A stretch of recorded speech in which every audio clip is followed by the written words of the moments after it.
Oke, berikutnya setelah kita masukkan angka-angkanya, berarti tadi ada Z, ini ada Z, kemudian ada X1, kemudian X2, ini dapat dari NBBK. Angkanya kita masukin, tinggal copy-copy aja.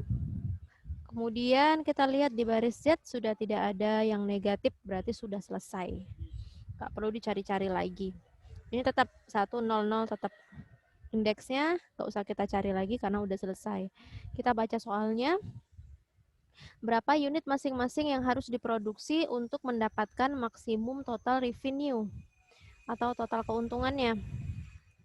Berapa unit masing-masing yang harus diproduksi untuk mendapatkan total revenue-nya?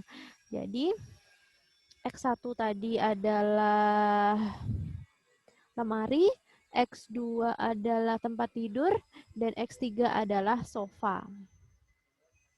Kita lihat di sini. X1 kita produksi sebanyak 30 lemari ya tadi ya. Lemari.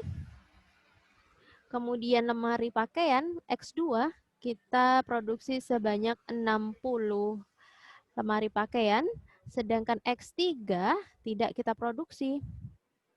Sofa tidak kita produksi. Dilihat dari sini, di sini adanya cuman lemari sama kok lupa sih, lemari sama tempat tidur. Lemari kita produksi sebanyak 30, tempat tidur kita produksi sebanyak 60. Untuk menjawab pertanyaan yang ini, berapa unit masing-masing yang harus diproduksi untuk mendapatkan total revenue?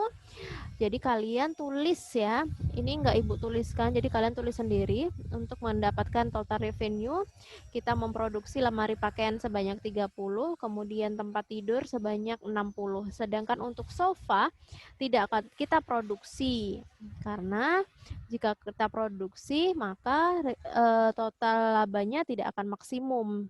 Seperti itu. Nah, faktor-faktor yang menyebabkan sofa tadi tidak maksimum, faktor-faktor yang menyebabkan apabila kita memaksakan untuk memproduksi sofa sehingga labanya tidak maksimum itu faktor-faktornya yang pertama mungkin karena cost-nya yang terlalu tinggi sedangkan waktunya masih tersisa banyak misalnya.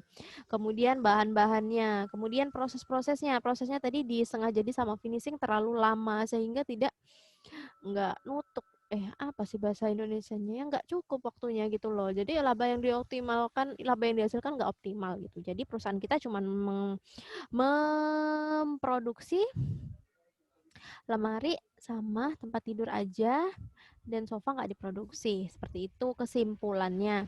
Kalau nanti kalian menjawab mid tapi nggak pakai kesimpulan, maka nilainya ibu kurangin 20%. Karena kesimpulan ini penting sekali. Kenapa penting? Karena nanti misalnya kalian bekerja di suatu perusahaan, kalian nggak mungkin cuma ngasih bahan mentah aja. Cuman ngasih hitung-hitungan mentah, ini hitung-hitungannya seperti ini. Terus bagaimana kalian mempresentasikan di hadapan direktur utama misalnya, maka kalian perlu menyampaikan kesimpulan, karena kesimpulan itu sangat penting sekali. Karena orang mungkin nggak bakal ngerti hitung-hitungan seperti ini, tapi dia akan ngerti kesimpulannya seperti itu. Jadi kesimpulan ibu kasih nilai 20%.